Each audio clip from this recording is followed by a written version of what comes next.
Durante os primeiros 11 anos de sua carreira, Alexandre de Moraes foi promotor de justiça do Ministério Público de São Paulo. A partir daí, entrou para a vida política, nomeado secretário da Justiça pelo então governador Geraldo Alckmin.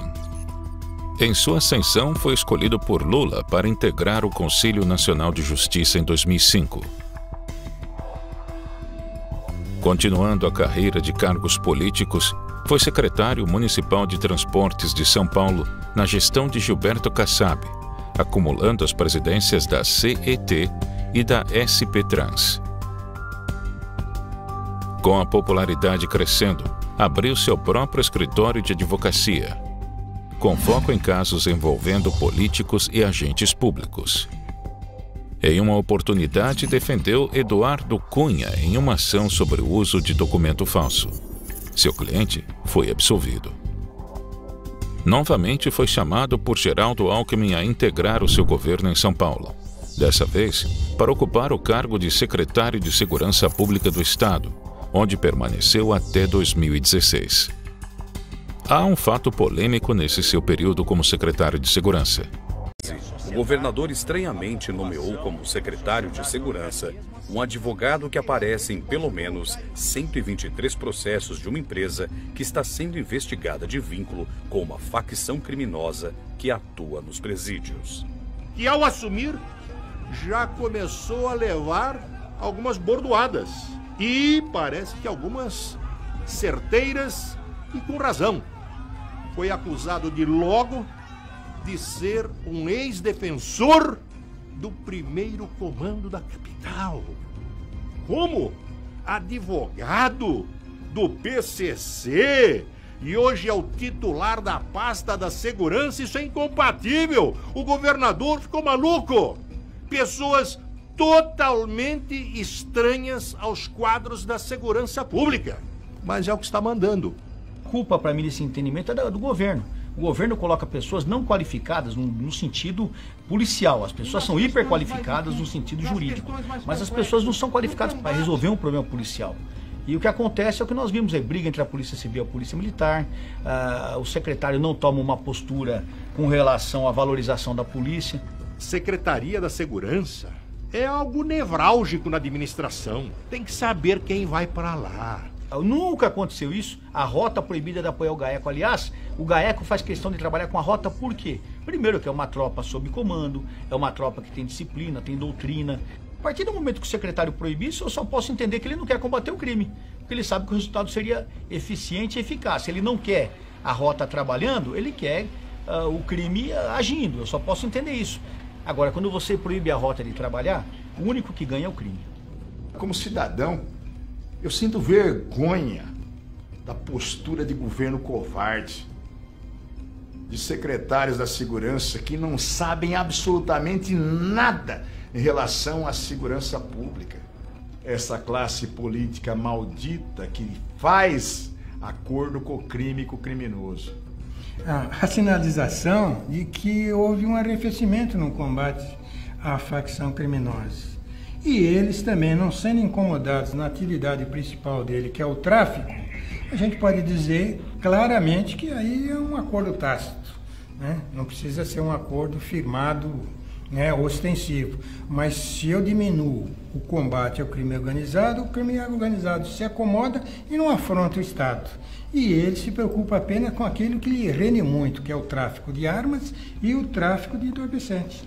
Então houve realmente um arrefecimento do combate ao crime. E os bandidos se aproveitam pontualmente dessas coisas, assaltam num bairro, no outro, fazem arrastões. Aí toca mandar uma tropa, reforçar o policiamento, e manda quem depois, quando a coisa vai ficando num nível mais alto? Manda a rota. Onde existe a ausência do Estado, se cria um poder paralelo. Uma reportagem do Estado de São Paulo constatou que Moraes ainda era advogado em mais de 100 processos da empresa Transculpa em 2015. A cooperativa está implicada em diversas investigações sobre lavagem de dinheiro e corrupção de empresas, comandadas pela organização criminosa PCC. Em resposta, Moraes disse que já tinha renunciado a todos os processos que atuava para ingressar na secretaria.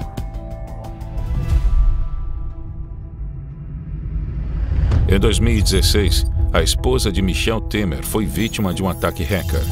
Prontamente, a Secretaria de Moraes desenvolveu uma força-tarefa para tratar do caso. Um hacker foi preso acusado de chantagear a primeira-dama, Marcela Temer. E se Marcela não desse o dinheiro, ele divulgaria fotos pessoais dela e da família, que estavam no celular que ele clonou. O processo, que corria em segredo de justiça, agora tornou-se público e nele se revela que havia uma outra chantagem. O hacker ameaçou revelar uma conversa de Marcela sobre um marqueteiro do então vice-presidente Michel Temer e que essa conversa jogaria o nome dele na lama.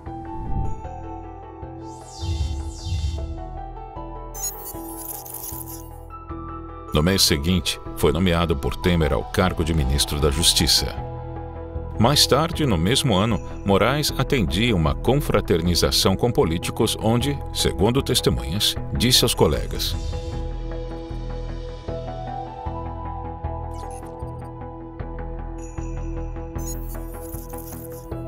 No dia seguinte, o ex-ministro da Fazenda e da Casa Civil, Antônio Palocci, foi preso. Menos de um ano na pasta como ministro da Justiça, em fevereiro de 2017, Moraes é indicado ao STF. O presidente Michel Temer indicou hoje o ministro da Justiça, Alexandre de Moraes, para a vaga de Teori Zavascki no Supremo Tribunal Federal. No meio da tarde, a definição estava dada. O próprio Alexandre de Moraes chegou a comunicar à mulher por mensagem via celular. Hoje, lá pelas 19, o presidente indicará meu nome para a vaga no Supremo, digitou o ministro, que ainda previu não enfrentar problemas na sabatina do Senado.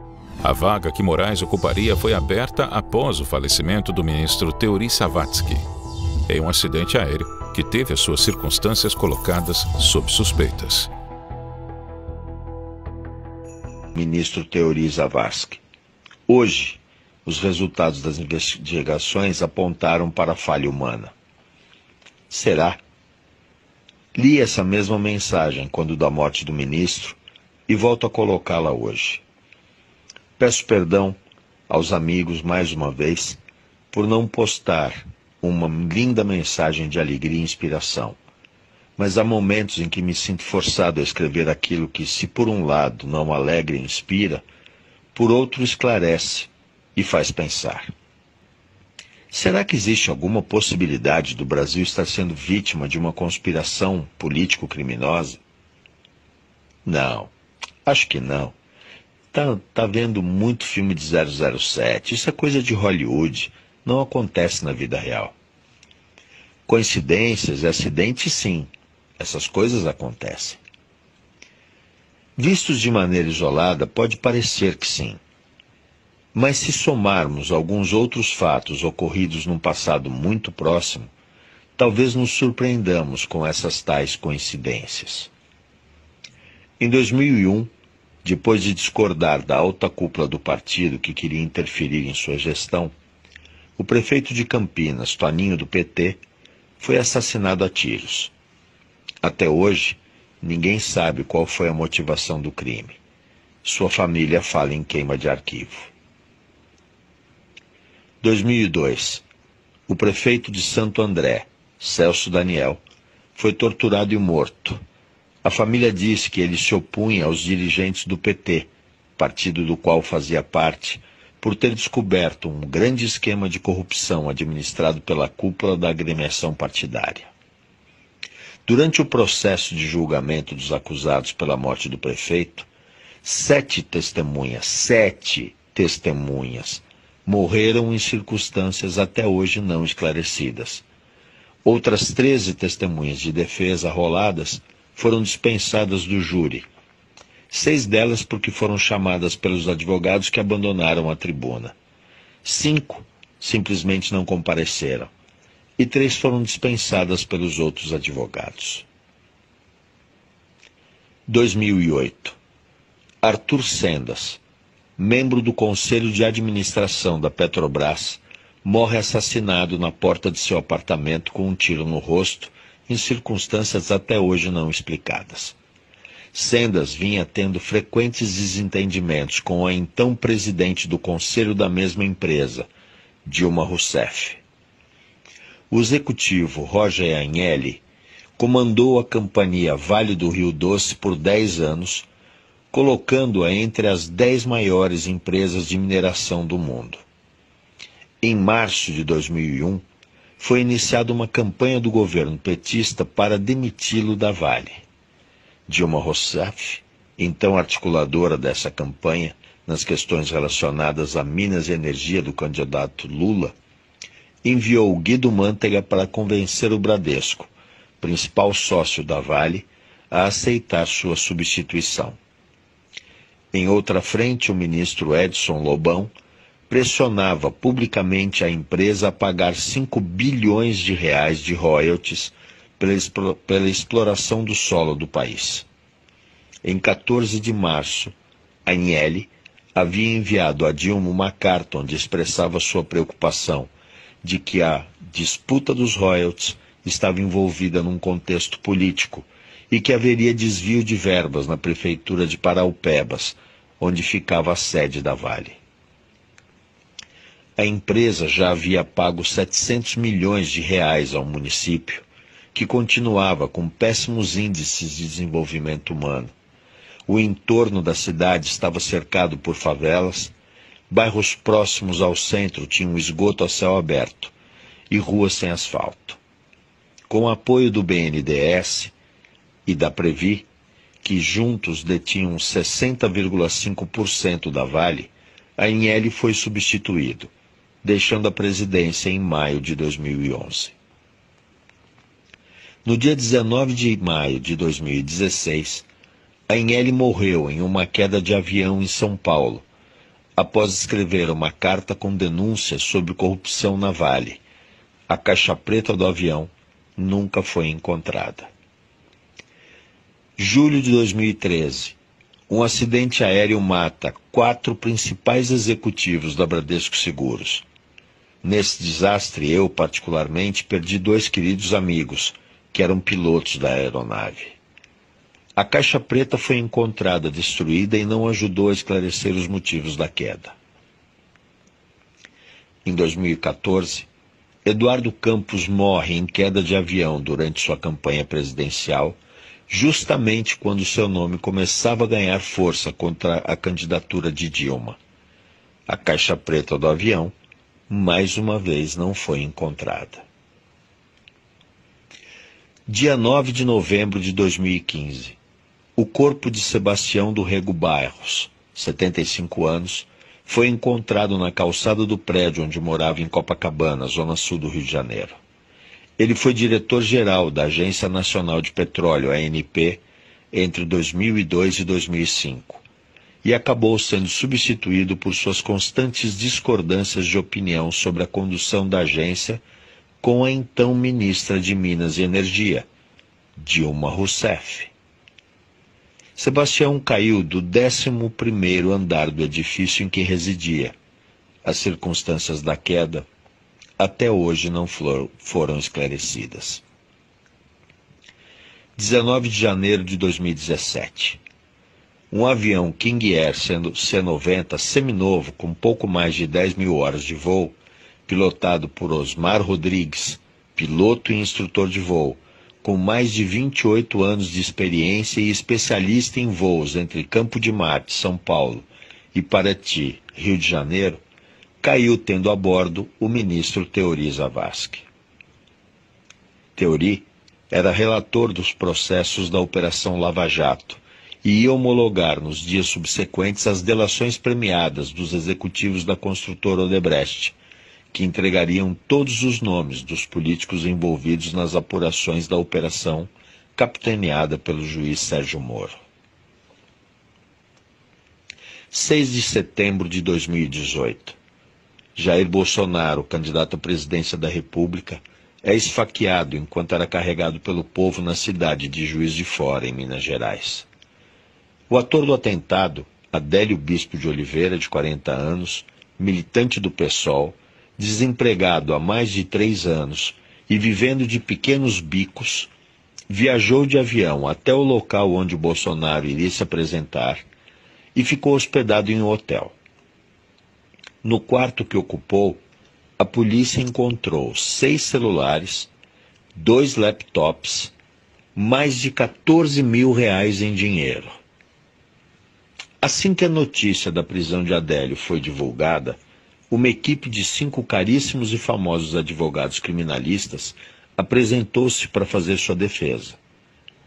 Porém, quando questionados sobre quem estaria pagando pelos seus serviços, recusaram-se a prestar tal informação, alegando segredo profissional.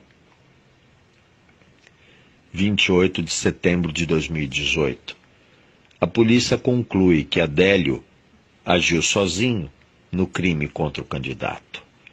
Era apenas um lobo solitário, como são chamados esses homicidas.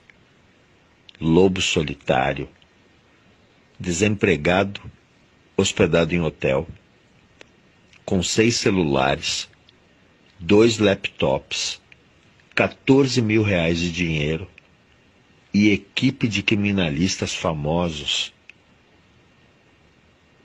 Um pouco estranho para um desempregado? Não, com certeza, tudo isso devem ser apenas coincidências. Acho que esse nosso povo brasileiro é que tem imaginação demais. Para poder ser candidato ao cargo de ministro, solicitou sua desfiliação do PSDB, partido que integrava desde 2015. No seu currículo enviado ao Senado, Alexandre de Moraes informou que tinha pós-doutorado pela USP. A mesma informação se encontrava no seu currículo Lattes disponível na internet. Após a verificação, foi descoberto que Moraes nunca fez pós-doutorado. Ele atribuiu a informação falsa à sua secretária, apesar de constar no seu documento do Lattes da USP, como também no currículo enviado para a Comissão de Constituição e Justiça do Senado. Depois da polêmica, as informações sobre o pós-doutorado foram apagadas.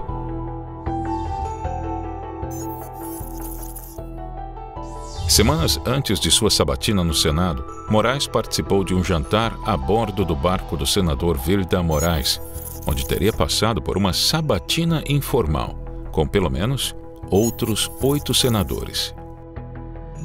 O episódio foi criticado por juristas. Na sabatina formal, que durou mais de 11 horas, Moraes sofreu críticas pela sua carreira ligada ao PSDB e o suposto envolvimento com o PCC. Outra pergunta é o suposto trabalho como advogado em favor da Transcooper, uma cooperativa de vans investigada por supostas ligações com a organização criminosa, o PCC.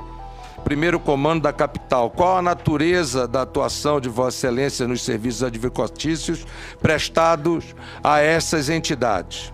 Agora, jamais fui advogado do PCC, de ninguém ligado ao PCC. O escritório do qual eu era sócio administrador, no período em que exercia atividade privada, tinha, graças a Deus, inúmeros clientes. Um deles, uma cooperativa.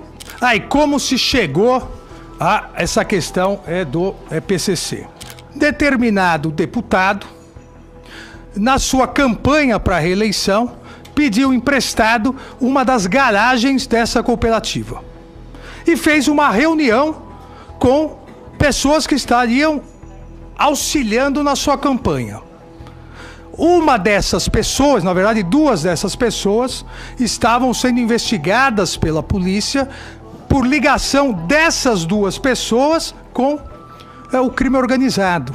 Senhor presidente, eu quero indagar ao doutor Alexandre Moraes se ele de fato acha que possui a isenção necessária para ser revisor da Lava Jato, tendo sido ministro desse governo, ministro da Justiça. 5 colegas seus como do Ministério estão sendo investigados. O senhor se acha isento? O senhor que era um homem forte, Geraldo Alckmin, o senhor que prestou um serviço para a candidatura do senador Aécio Neves, recebeu 360 mil reais na última campanha eleitoral. O senhor que advogou para Eduardo Cunha. Era importante que o senhor falasse dessa relação com Eduardo Cunha, porque o que nos chegou aqui é que, na verdade, a indicação do senhor para ministro foi decidido em conjunto entre o presidente Temer e o então poderoso presidente da Câmara dos Deputados. Que eu me julgo absolutamente, se assim for o entendimento de Vossa Excelência, me aprovando, é capaz de atuar com absoluta imparcialidade, absoluta neutralidade dentro do que determina a Constituição, sem nenhuma vinculação política partidária, porque a partir do momento que alguém é honrado com a indicação, aprovação e posse como ministro do Supremo Tribunal Federal, deve ter um único objetivo, que é aplicar o que a Constituição determina, e a Constituição é apartidária. Respondeu também sobre acusações de copiar trechos de livros de outros autores, sem dar os devidos créditos autorais. O caso foi notícia nacional e internacional. Em outro livro, Moraes usou de trecho idêntico a livro escrito por Celso Ribeiro Bastos e Ives Gandra da Silva Martins. Neste caso, juristas apontam não haver plágio por ser um trecho curto e sem conceitos inovadores, mas apontam que se trata de negligência acadêmica.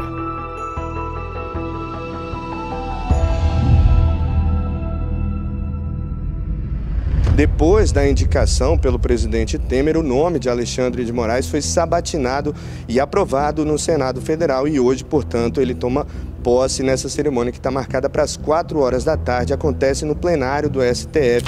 Prometo bem fielmente cumprir os deveres do cargo de ministro do Supremo Tribunal Federal, em conformidade com a Constituição e as leis da República. Declaro empossado no cargo de ministro do Supremo Tribunal Federal, Sua Excelência, o senhor ministro Alexandre de Moraes.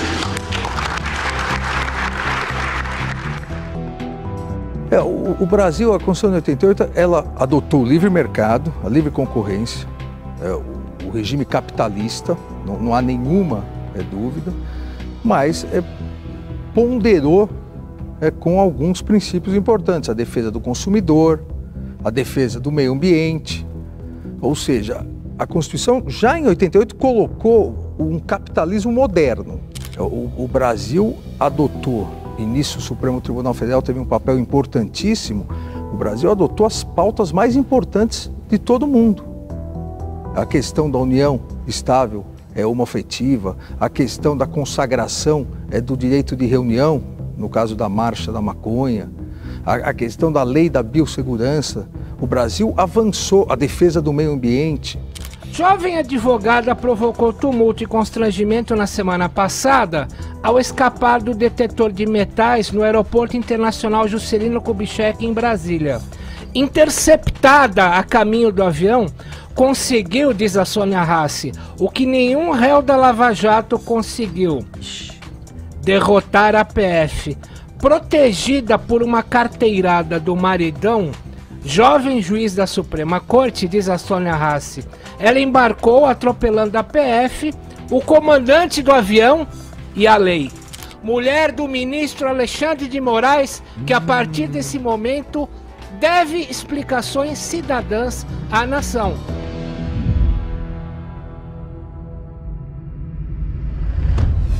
Em 2019, Moraes ordenou que uma reportagem da revista Cruzoé fosse retirada do ar. A matéria tratava da declaração de Marcelo Odebrecht, que citava Toffoli como um dos envolvidos no esquema de corrupção. Segundo a delação, o ministro Dias Toffoli foi mencionado como amigo do meu pai, se referindo à amizade de Lula com Toffoli e o pai de Marcelo Odebrecht. Toffoli comentou que o conteúdo da matéria eram mentiras e ataques divulgados por pessoas que querem atingir as instituições brasileiras, e solicitou ao ministro Alexandre de Moraes que apurasse o caso. Além de retirar a matéria do ar, Moraes estipulou multa diária de R$100 mil caso descumprimento e ordenou que a Polícia Federal ouvisse os responsáveis do site e da revista em 72 horas. A decisão foi alvo de críticas por órgãos e associações de imprensa. A Associação Nacional de Editores de Revistas e a Associação Nacional de Jornais consideram que a decisão do ministro Alexandre de Moraes configura ato de censura inconstitucional e incompatível com os valores democráticos e que a legislação prevê recursos para danos morais e direito de resposta.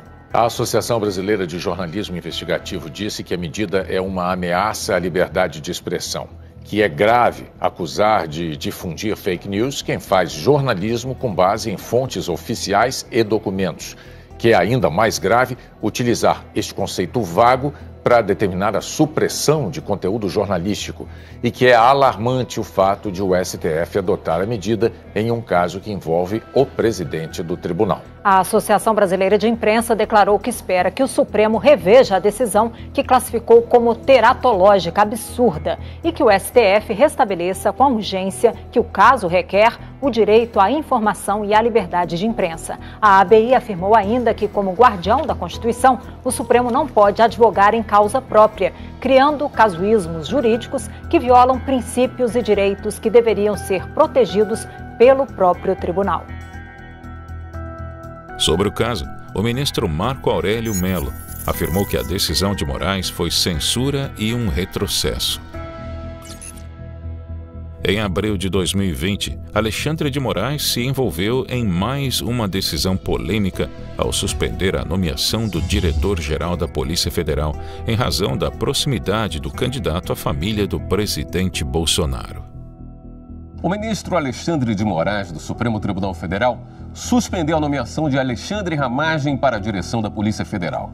A decisão é liminar e foi tomada em ação movida pelo PDT. Alexandre de Moraes viu indício de desvio de finalidade na escolha do delegado.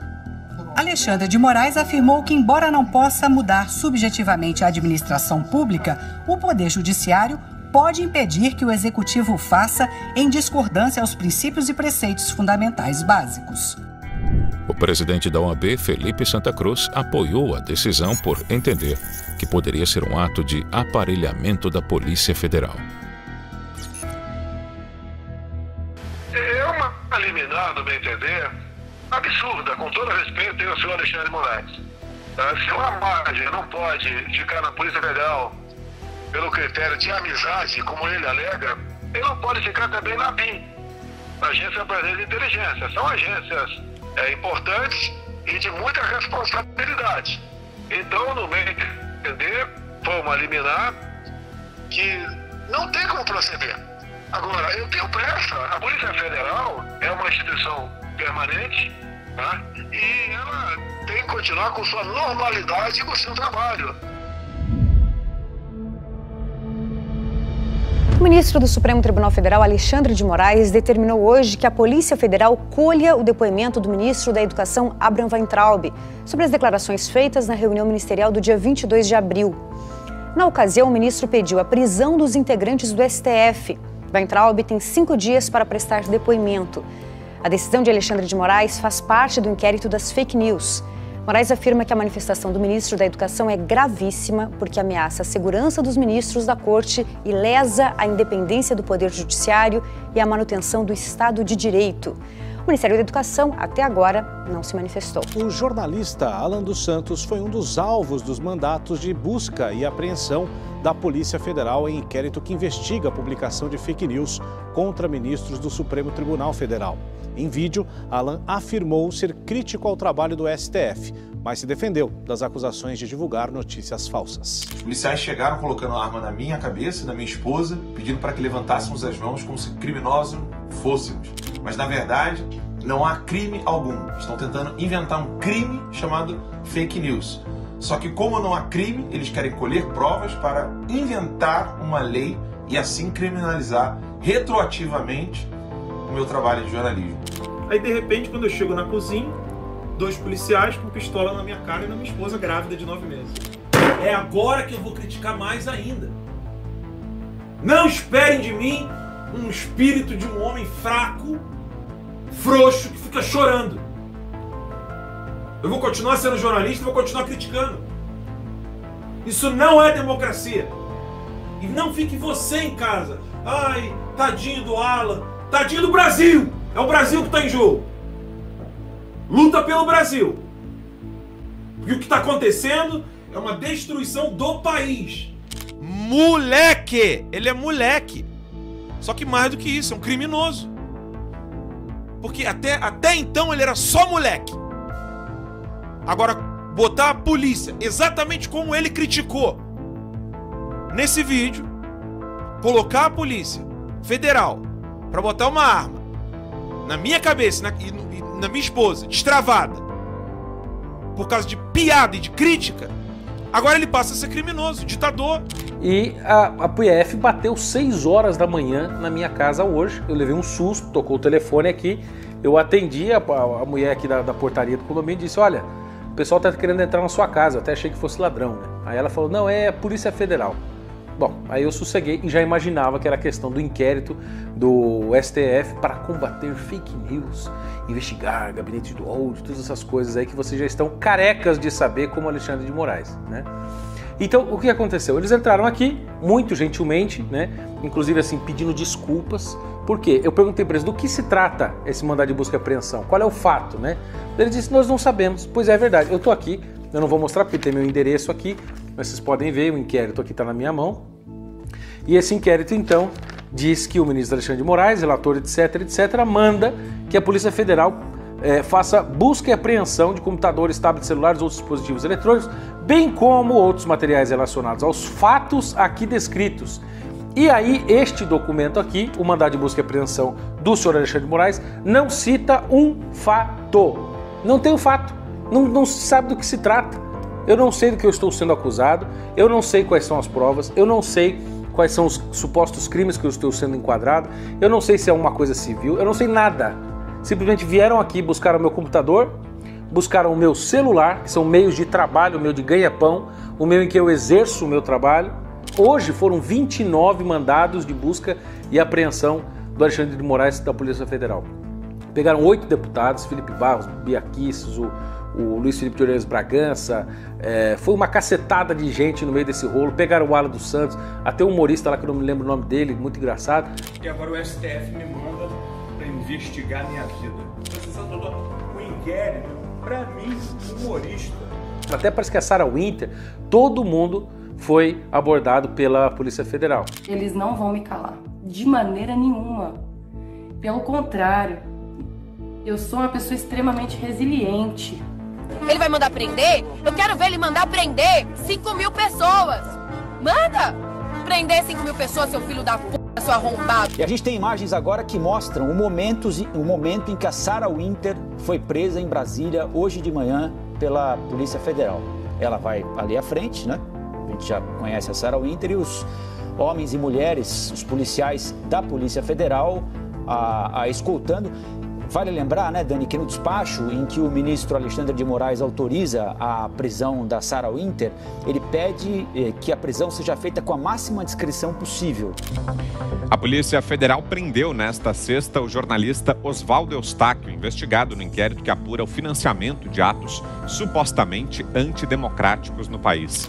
Oswaldo teve o sigilo financeiro e bancário quebrado por ordem do ministro Alexandre de Moraes na semana passada, que também cobrou o envio de relatórios financeiros e pagamentos efetuados ao jornalista pela monetização de vídeos e publicações feitas em suas redes sociais. Contou agora há pouco sobre as contas do Twitter que foram retiradas do ar, principalmente de apoiadores do presidente Jair Bolsonaro. Na semana passada, o ministro Alexandre de Moraes mandou bloquear perfis em redes sociais de políticos, ativistas e empresários apoiadores de Bolsonaro, mas muitos driblaram a decisão, mudando as contas para outros países.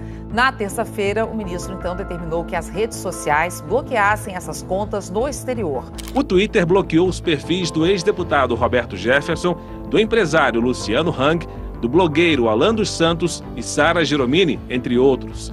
O Facebook optou por questionar no próprio Supremo Tribunal Federal a determinação do ministro Alexandre de Moraes.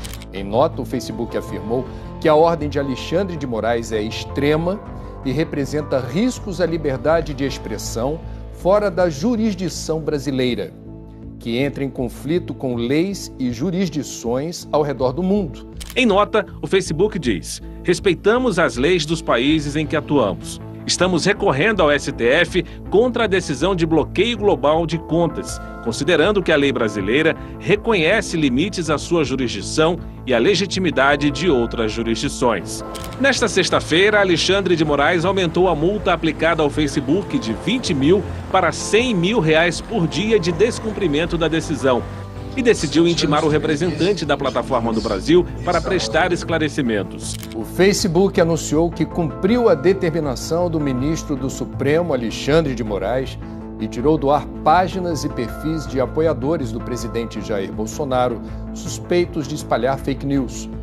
O anúncio foi um dia depois de o ministro ter aumentado o valor da multa diária ao Facebook. Ministro Alexandre de Moraes, ministro Alexandre de Moraes.